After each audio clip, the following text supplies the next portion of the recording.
करे राक्षस बळाचे आथोरे कर्णावरे गणेना। प्रभु रामचंद्र भगवान की जय। असो ग्रंथकर्ते एकनाथ महाराज या पावन पवित्र असलेली प्रभु रामचंद्राची कथा सांगत असताना सांगू लागले, ज्यावेळेस हनुमंतराया अशोक वनामध्ये झाडांचं फुलांचं निरीक्षण करीत होते, त्यावेळेस त्या अशोक वनामध्ये राजा रावणाचे बरेचसे सैनिक हातामध्ये आपण आपले शस्त्र घेऊन त्या वनाचं रक्षण करीत होते। पण हनुमंतराय हे हनुमंतराय होते, एकटे हनुमंतराय आणि त्या राक्षसांचे इतके सैन्य होते, पण कुणालाच काय समजित नव्हते। का समजित नव्हते? ते बलउन्मत्त, बुद्धिउन्मत्त, बलवान, शक्तिवान आणि शेवटी प्रभु रामचंद्राचा आशीर्वाद होता आणि त्या आशीर्वादामुळे राक्षस सैन्याला प्रभु हनुमंतराय काही समजित नव्हते, असं ग्रंथकर्ते सांगू लागलेले।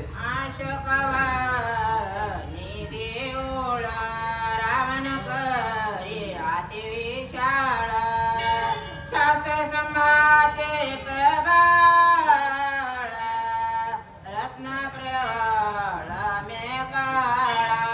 तो राजा रावण भी काय साधा होता का? राजा रावण ही महादेवाचा नंबर 1 चा भक्त गण होता आणि त्या अशोक वनामध्ये राजा रावणानं जसं वन सुशोभित सुंदर होतं, तसंच त्या वनामध्ये गेल्यावर विश्रांती घेण्यासाठी देवाची देवभक्ती अर्चना करण्यासाठी सुंदर मंदिर बनविलेलं होतं आणि त्या मंदिरामध्ये रत्नवाळ नावाच्या सुंदर अशा पृथ्वी मोलाच्या रत्नांनी त्या मंदिराची जडणघडण केलेली होती। असं सुंदर मंदिर हनुमंतरायानं त्या अशोक वनामध्ये बघितलं। पाच पंजकावरे मुक्ता फळारवारे कळस लक्ष लक्षते आंबरे त्यावरे पताका।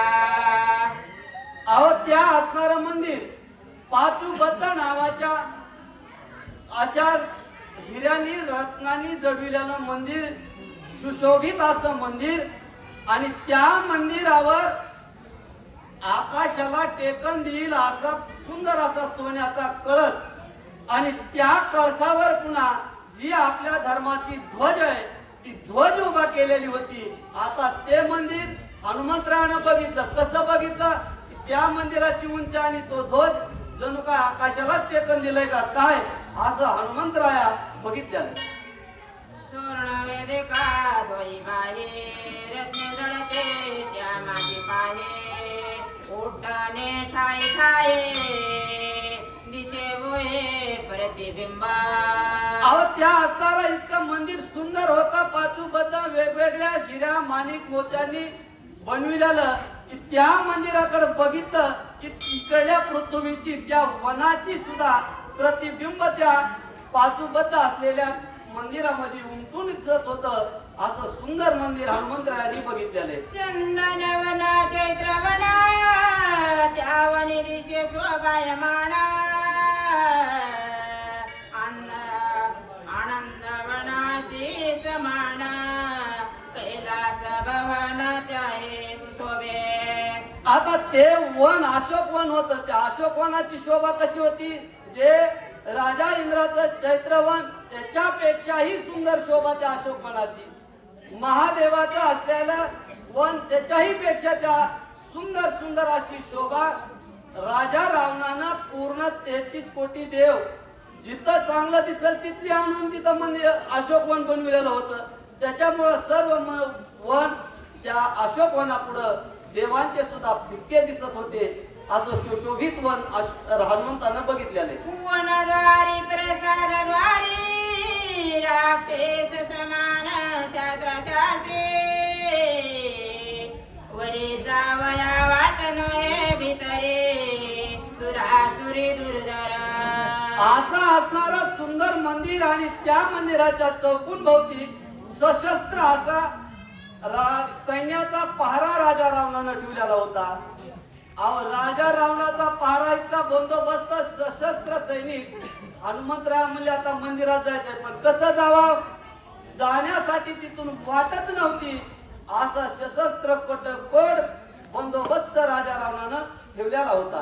बोट दावित हात तोडी डोळे दाखविल्या डोळे फोडे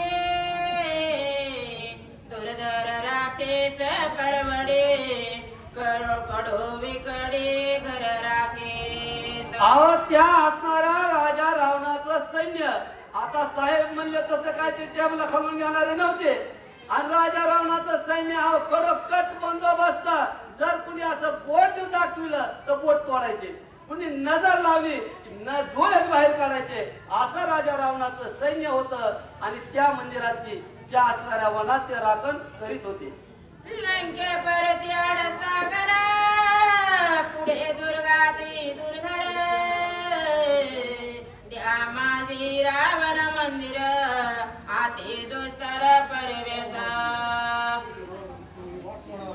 सागर त्या पुढ्याती दुर्धर त्या माझी रावण मंदिर आती दुस्तर परवेश. आता ते राजा रावणाचं श्री लंका नगर आणि त्या लंका नगरीमध्ये येण्यासाठी भला मोठा समुद्र आड आणि त्या समुद्र आड असून त्या राजा रावणाचं थोडे कोट बंदोबस्तामध्ये असलेलं राजवाडा असा असताना हनुमंतरायानं ते लंका नगर बघितलेलं. त्या माझी स्त्रियाचे भवन अतिशय दुर्गम गमना त्या माझ्या शोक भवन दुर्गम गमन सुरासुरा. अहो त्या राजा रावणाला 80,000 बायकांच्या 80,000 बायकाचं पूर्ण बंगले चौकडून आणि त्याच्यामध्ये पुन्हा सर्वात सुंदर असं असलेलं हे अशोकवन होतं आणि त्या अशोकवनामध्ये सीतेचा शोध करीत हनुमंतराया येऊन पोहोचलेले अशी ग्रंथकर्ते सुंदर कथा सांगू लागलेले. प्रभुदेव विठ्ठल श्री ज्ञानदेव तुकाराम प्रभु राम